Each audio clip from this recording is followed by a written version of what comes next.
አርዕስተ ዜና። ጠቅላይ ሚኒስትር አብይ አህመድ በዛሬው ዕለት የሚከበረውን የአፍሪካ ቀን ምክንያት በማድረግ ለመላው አፍሪካውያን ህዝቦች የእንኳን አደረሳችሁ መልእክት አስተላልፈዋል። የአፍሪካ ትልቁ ሀብቷም ህዝቦቿ ስለመሆናቸው ጠቅላይ ሚኒስትሩ ተናግረዋል። ዝርዝሩን ይዘናል። የኢትዮጵያ ብሔራዊ ባንክ የብድር ሰነድ ማለትም ኤልሲ አሰጣጥን የሚያቃልልና የአገልግሎት ክፍያዎችን የሚገድብ ነው ያለውን አዲስ መመሪያ ይፋ አድርጓል። ተጨማሪውን እንነግራችኋለን። የናይጄሪያው ፕሬዝዳንት ቦላ ቲኑቡ በ2027ቱ የምርጫ ዘመን በድጋሚ እንደሚወዳደሩ አስታውቀዋል። ፕሬዝዳንቱ ይህንን ያስታወቁት በገዢው ፓርቲ የመጀመሪያ ደረጃ የእጩዎች ምርጫ ውድድርን ማሸነፋቸውን ካረጋገጡ በኋላ ነው። ከውጪ ቀዳሚ ያደረግነው መረጃ ነው። በሲንጋፖር የኮቪድ-19 ስርጭት በከፍተኛ ሁኔታ መጨመሩ ተገለጸ። በሲንጋፖር በሳምንት ውስጥ የተመዘገቡት የኮቪድ-19 ተጠቂዎች ቁጥር 8000 ወደ 12700 ማደጉን የሀገሪቱ ተላላፊ በሽታዎች ኤጀንሲ አስታውቋል። በዝርዝር እንነግራችኋለን። ጠቅላይ ሚኒስትር አብይ አህመድ ዛሬ ግንቦት 17 ቀን 2018 ዓ.ም የሚከበረውን የአፍሪካ ቀን ምክንያት በማድረግ ለመላው አፍሪካውያን ህዝቦች የእንኳን አደረሳችሁ መልእክት አስተላልፈዋል።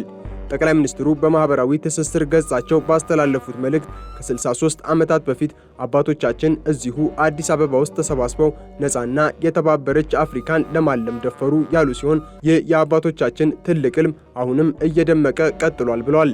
የአፍሪካ ትልቁ ሀብት ምንጊዜም ህዝቦቿ ናቸው ያሉት ጠቅላይ ሚኒስትሩ ከቃል ወደ ተግባር እንዲሁም ከቃል ኪዳን ወደ እድገት እንሸጋገር ሲሉም አሳስበዋል።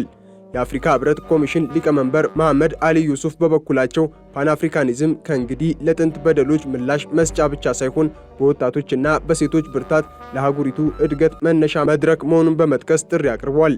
ለዚህም ህብረቱ ጠንካራ፣ ውጤታማና ለህዝቦች ጥያቄ ተገቢውን ምላሽ መስጠት የሚያስችል ተቋም ለመገንባት በትኩረት እየሰራ ይገኛል ብለዋል።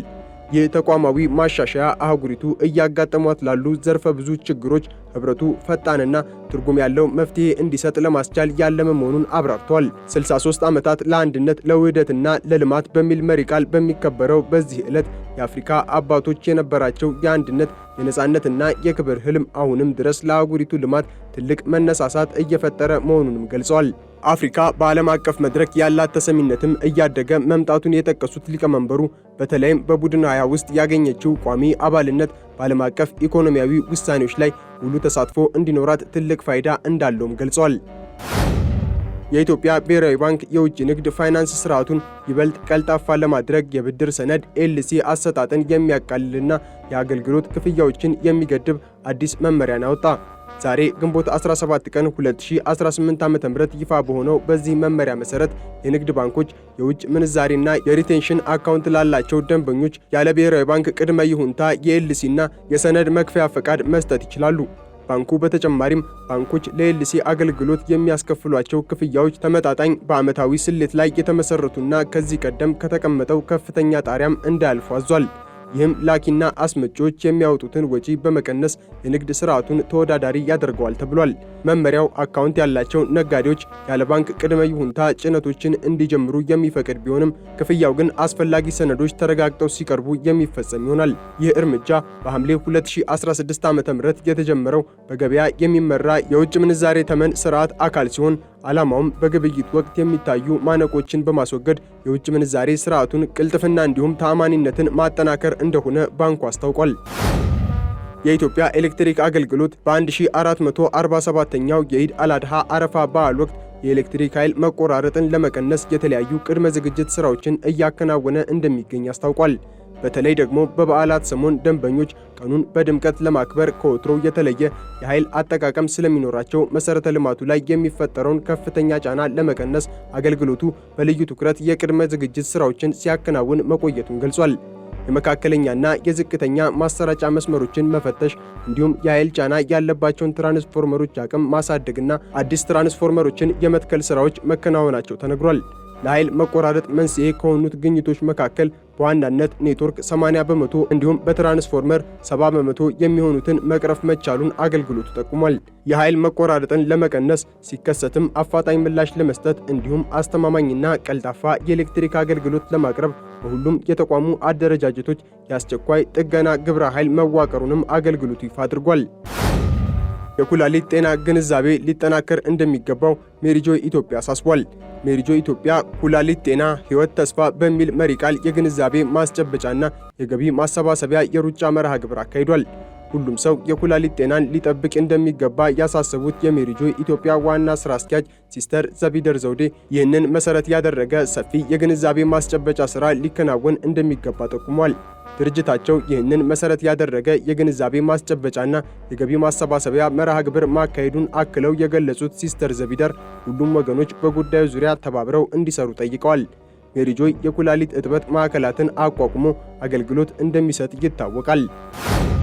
የናይጄሪያው ፕሬዝዳንት ቦላ ቲኑቡ በ2007 የምርጫ ዘመን በድጋሚ እንደሚወዳደሩ አስታውቀዋል። ፕሬዝዳንቱ ይህንን ያስታወቁት በገዢው ፓርቲ የመጀመሪያ ደረጃ የእጩዎች ምርጫ ውድድርን ማሸነፋቸውን ካረጋገጡ በኋላ ነው። ፓርቲያቸው ኦል ፕሮግሬሲቭ ኮንግረስ በቀጣዩ ዓመት ጥር ወር ላይ ይካሄዳል ተብሎ ለሚጠበቀው ምርጫ የእጩዎች ውድድር ያካሄደ ሲሆን አሁን በስልጣን ላይ ያሉት ፕሬዝዳንት ቲኑቡ 11 ሚሊዮን የሚጠጋ ድምፅ ማግኘታቸው ተነግሯል። ከፕሬዝዳንቱ ጋር ተፎካካሪ ሆነው የቀረቡት ስታንሊ ኦሲፎ በአንጻሩ ማግኘት የቻሉት 16500 ድምፅ ነው ተብሏል። ይሁንና በሚቀጥሉት ቀናት በርካታ ተቃዋሚ ፓርቲዎች በጥር ወር በሚካሄደው ምርጫ ፕሬዝዳንቱን ከስልጣን ለማውረድ የሚፎካከረውን እጩ ለመምረጥ የየራሳቸውን የመጀመሪያ ደረጃ ምርጫ ያካሂዳሉ ተብሎ ይጠበቃል ሲል አፍሪካን ኒውስ በዘገባው አመላክቷል። እንደ አውሮፓውያኑ አቆጣጠር በ2023 በተደረገው ምርጫ የሀገሪቱ ፕሬዝዳንት መሆን የቻሉት የ74 ዓመቱ ቦላ ቲኑቡ ለሁለተኛ ጊዜ የሚመረጡ ከሆነ በተከታታይ 8 ዓመታት በፕሬዝዳንትነት የሚቆዩ ይሆናል። የእስራኤሉ ጠቅላይ ሚኒስትር ቤንያሚን ኔታንያሁ በፕሬዝዳንት ዶናልድ ትራምፕ የኢራን ፖሊሲ ላይ ጫና ለማሳደር መቸገራቸውን አምነዋል ሲሉ የእስራኤል መገናኛ ብዙሃን ዘግበዋል። ዋሽንግተን እና ቴሄራን ጦርነቱን ለማቆም የሚያስችል ስምምነት ለመድረስ እየተቃረቡ ባሉበት በዚህ ወቅት እስራኤል ውሳኔዎችን ለማስለወጥ ያላት የመንቀሳቀሻ ዕድል እጅግ ጠባብ መሆኑን ኔታንያሁ መግለጻቸው ተነግሯል። የእስራኤል የጸጥታ ተቋማት ስምምነቱ ለኢራን ፖለቲካዊ ጥበቃ የሚሰጥ ኢኮኖሚያዊ ጫናዎችን የሚያቀልና የኒውክሌር መሠረተ ልማቷን ሳይነካ የሚተው ሊሆን ይችላል የሚል ከፍተኛ ስጋት አድሮባቸዋል። ፕሬዝዳንት ትራምፕ በበኩላቸው በፓኪስታን የጦር አዛዥ አሲም ሙኒር አደራዳሪነት የተጀመረው ውይይት ፍሬ እያፈራ መሆኑንና ስምምነቱም በአብዛኛው ተጠናቆ ፊርማ ብቻ እንደሚጠብቅ ቅዳሜ ዕለት ተናግረዋል። ኔታንያሁ ይህ እየተጠናቀቀ ያለው ስምምነት በሊባኖስ ያለውን የተኩስ አቁም ሁኔታ ከኢራን ሰፊ አጀንዳዎች ጋር በማገናኘት በኢራን የኒውክሌር ኃይል ላይ የሚወሰደውን እርምጃ ሊያዘገየው ይችላል የሚል ስጋት እንዳላቸው ተመላክቷል። በእስራኤል በኩል ዲፕሎማሲያዊ ጥረት እየተደረገ ቢሆንም የትራምፕ አማካሪዎች የሆኑት ስቲቭ ዊትኮፍ እና ጃሬድ ኩሽነር ስምምነቱ እንዲገፋ ፕሬዝዳንቱን እየገፋፉ መሆኑን ዘ ታይምስ ኦፍ እስራኤል ዘግቧል። በተያያዘ ዜና የአሜሪካው የውጭ ጉዳይ ሚኒስትር ማርኮ ሩቢዮ ዋሽንግተን ከቴሄራን ጋር ስምምነት ላይ መድረስ ካልቻለች በኢራን ላይ ሌላ አማራጭ እርምጃ እንደሚወሰድ አስጠንቅቀዋል። ባለፉት ጥቂት ቀናት አሜሪካና ኢራን ለስምምነት የቀረቡ ቢመስሉም ፕሬዝዳንት ዶናልድ ትራምፕ ግን ጉዳዩ በአስቸኳይ ይቋጫል የሚለውን ተስፋ እንዲቀዘቅዝ አድርገውታል። ማርኮ ሩቢዮ በህንድ በነበሩበት ወቅት ስለ ድርድሩ ተጠይቀው ሲመልሱ ጥሩ ስምምነት ማግኘት እንመርጣለን፣ ካልሆነም ግን ጉዳዩን በሌላ መንገድ ለመፍታት እንገደዳለን ብለዋል። ይሁን እንጂ ዋሽንግተን ለዲፕሎማሲያዊ መፍትሄ እያንዳንዱን ዕድል እንደምትሰጥም አክለው ገልጸዋል። ፕሬዝዳንት ዶናልድ ትራምፕ በበኩላቸው ጥሩና ተገቢ የሆነ ስምምነት ካገኙ ብቻ እንደሚፈርሙ ገልጸዋል።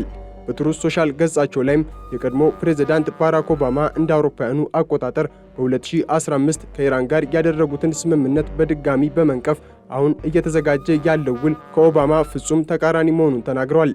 የኢራኑ ፕሬዝዳንት መሱድ ፔዜሽኪያን በበኩላቸው ኢራን የኒውክሌር መሳሪያ እንደማትፈልግ ለዓለም ለማረጋገጥ ዝግጁ ነን ቢሉም ሀገሪቱ ግን ዩራኒየምን ለመሳሪያነት ወደሚውልበት ደረጃ ማበልጸጓን ቀጥላለች ተብሏል። ከኢራን አብዮታዊ ዘብ ጋር ግንኙነት ያለው የታስኒም ዜና ወኪል አሜሪካ አሁንም ለስምምነቱ እንቅፋት እየሆነች ነው ሲል መውቀሱን ስካይ ኒውስ በዘገባው አስፍሯል። በሲንጋፖር በሳምንት ውስጥ የተመዘገቡት የኮቪድ-19 ተጠቂዎች ቁጥር በአንድ ሳምንት ውስጥ በከፍተኛ ሁኔታ መጨመሩ ተነገረ።